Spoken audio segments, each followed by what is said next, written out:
This segment of the news has been brought to you by Sun Oil Limited. Welcome back. Officers of the National Congress of Trade Unions are being accused of getting involved with an organization not affiliated with them.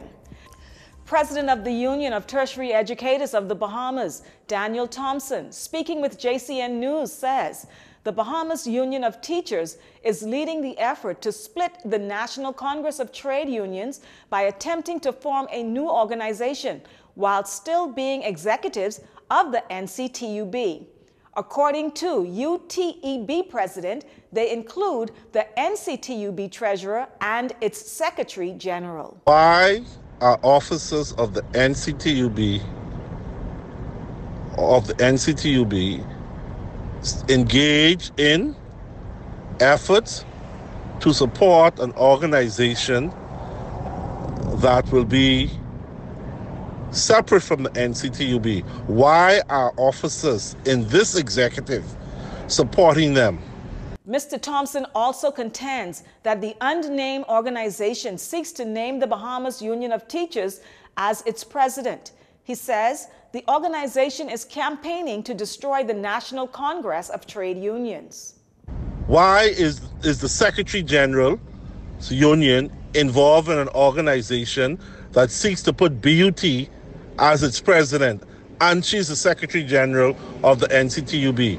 Why is the Treasurer involved in an organization that seeks to destroy the NCTUB, and she's a part of this executive? I have a problem with that. I have a serious fundamental problem with that. That people are in an organization that I am in an executive, and they are actively campaigning to destroy this organization.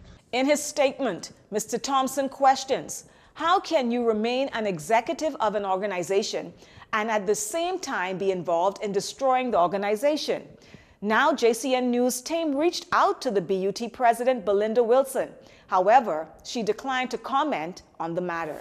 Royal Bahamas Defense Force Commodore Dr. Raymond King says Royal Bahamas Defense Force Marines are on high alert for Haitian immigrants as there has been noticeable increases in illegal migrants due to unrest on the island. Ongoing wars between gangs as well as political unrest, along with an impending change of policy in the United States for those seeking asylum during the peak of the global pandemic. Right, we have recognized a noticeable increase. There are certain pull and push factors. The political, social, and economic conditions in Haiti at this moment is a push factor. Similar conditions in Cuba represents push factors. The pull factor seems to be the United States removal. It's a code Title 42. That code would have prohibited persons from seeking asylum considerations, particularly at the height of the global pandemic. But the Biden administration is about to set aside that rule. I think it's the 24th of this month. And hence, Cubans and the Haitian migrants are also seeking to be heard in terms of asylum. And so there has been a noticeable shift with vessels seeking to enter the United States. But we have still noticed sporadic attempts to enter the Bahamas, so we remain vigilant. You know, a lot of times when we think about the Royal Bahamas Defense Force, we think about, just guarding. Commodore King went on to note the importance of staying abreast of data reports, not only regionally, but internationally, as there are many indirect factors that contribute to the potential influx of illegal migrants. Political going-ons in other countries. It's very important, and it's something that we do every day. We receive our intelligence reports, we analyze those. I receive data, media reports from the Regional Intelligence Fusion Center, and so I pay attention to what's happening, even not only regionally, but internationally, because there are indirect and always unintended consequences for us in the region. And so it is something that we pay attention to. I analyze it every morning in terms of deciding how and what posture we should take in guarding our heritage. When asked about strategies in place to combat the surge of illegal migrants, Dr. King assures that the Royal Bahamas Defense Force strategies are very dynamic as they collaborate with Turks and Caicos along with the United States Coast Guard. The security environment is very dynamic, very dynamic. Once you would have experienced success in one area against one set of trending, those transnational criminal organizations will naturally make adjustments. And so it's important for us to know who is in our maritime domain, and we use all of our resources, in particular our aircraft, for intelligence, surveillance, and reconnaissance patrols. And so we can get an early warning. We collaborate and coordinate with our regional partners, OBBAT, Turks and Caicos, United States Coast Guard, so we can get an early warning in terms of the new trending. And so we can monitor the activity and know how and where to place our vessels to be most effective. So is it safe to say we are in a surge of irregular, illegal migrants trying to come into the country? I wouldn't. According to the Commodore, between January and March this year, there have been more than 1,800 Haitian migrants and over 200 Cuban migrants intercepted.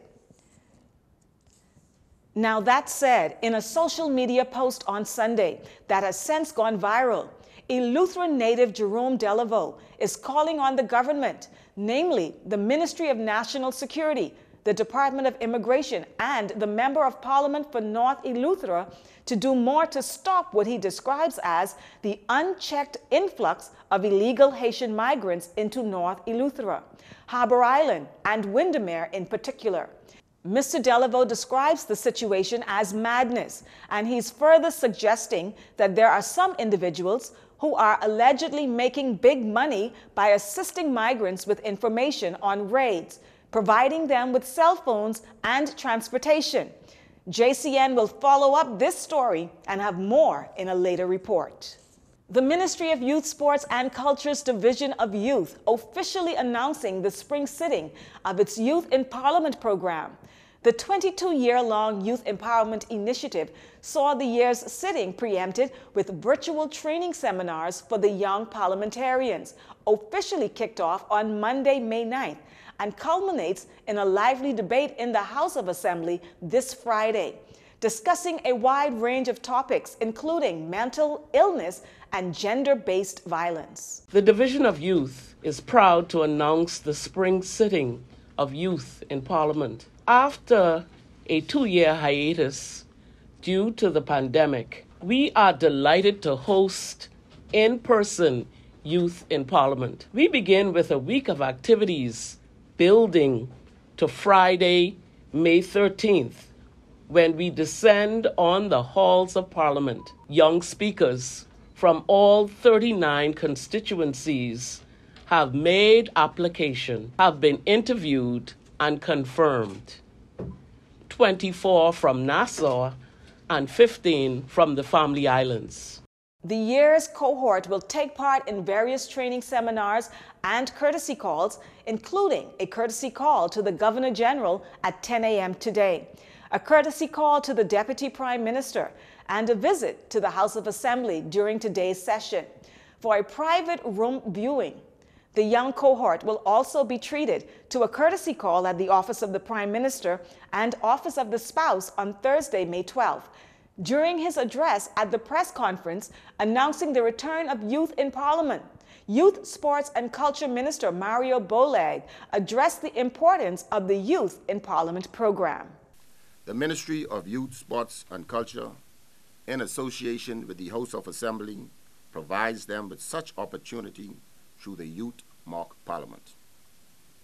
Now in its 22nd sitting, the annual Youth in Parliament has been the birthplace of a number of current political personalities and has provided the impetus for the inclusion of youthful views and ideas, dreams and aspirations on matters of national development. The Ministry of Youth invites the general public to tune in and show their support to the young persons involved in this endeavor. The ministry also extends an invitation to interested young persons, ages 17 to 25, to reach out, apply, and become a part of the Youth in Parliament program, as it helps to lay the framework for future parliamentarians and public speakers. A recent uptick in COVID-19 cases in the Bahamas may be the driving force behind the United States Center of Disease Control and Prevention's decision to downgrade the Bahamas from a Level 1 travel advisory to a Level 2 travel advisory. Health and Wellness Minister Dr. Michael Darville indicated last week that the country has been notified that its COVID-19 travel ranking will be downgraded this week. This comes less than a month after the Bahamas was upgraded to a Level 1 advisory, which indicates that a country has a low level of COVID cases. Well, Acting Prime Minister and Minister of Tourism, Investments and Aviation, Chester Cooper, telling reporters just before the weekly cabinet meeting on Tuesday that with the COVID numbers tracking upward, he believes it is no different from what we have seen throughout the pandemic. Seen throughout the pandemic, there have been peaks and there have been valleys. I think at Level 2, there is minimal concern from the international community. I believe when we get to a stage like Level 4, there becomes more concern from corporate and group clients. But Level 2 just indicate that it's moving in the wrong direction. And we as Bahamians must continue to follow the protocols to ensure that we contain it at the Level 2 or reduce it again to Level 1. Now, as to whether this will have an impact on the country's tourism product, the tourism minister says this. No, I don't think so. I think the world has adjusted to COVID. The world is fatigued with COVID. There is significant pent-up demand, and the Bahamas is seen as a generally safe place with low COVID numbers. You would also be aware that most of the COVID cases are in New Providence. We have 16 island destinations. Some of our islands, like Ragged Island, never had a single case of COVID. So many of our guests understand that the Bahamas is a relatively COVID-safe place. A Level 2 travel advisory to U.S. citizens indicates a moderate level of COVID cases. That said, the Minister of Health and Wellness confirming 31 COVID-19 infections in country on Monday, May 9th. Those numbers include 28 cases here on New Providence, 3 on Grand Bahama. 17 of these newly infected individuals have a 14-day travel history, 15 New Providence residents and 2 residents of Grand Bahama. Active cases now at 341. Hospitalizations have increased by 1. 10 persons are now considered moderately ill. The COVID death toll remains unchanged with 798 confirmed deaths. 25 are still under investigation. 10 people recovered from the virus on Monday. The Ministry of Health and Wellness announcing the rollout of second booster shots for some age groups. Health officials noting that as of May 8th, the COVID-19 online vaccination site vax.gov.bs was upgraded to accommodate the scheduling of second booster doses. Second booster shots are available 4 months after the first booster for persons aged 50 and over. Those aged 12 and over who are moderately to severely immunocompromised, and to those persons aged 18 and over who received a single dose and first booster of Johnson & Johnson, extended series doses are available for persons aged 12 and over who are moderately to severely immunocompromised. 1 to 3 months after a second dose, extended series doses are available for persons aged 12 and over who are moderately to severely immunocompromised 1 to 3 months after, and the second dose of AstraZeneca or Pfizer or Johnson & Johnson single dose. According to health officials, walk-ins can also receive booster doses at vaccination centers. Information on second boosters will automatically be included in the client's existing record and shown on newly printed certificates and vaccination status checks using the vax.gov.bs site. Well, that does it for news this evening. Once again, I'm Synovia Williams, and from all of us here at JCN, have a wonderful evening.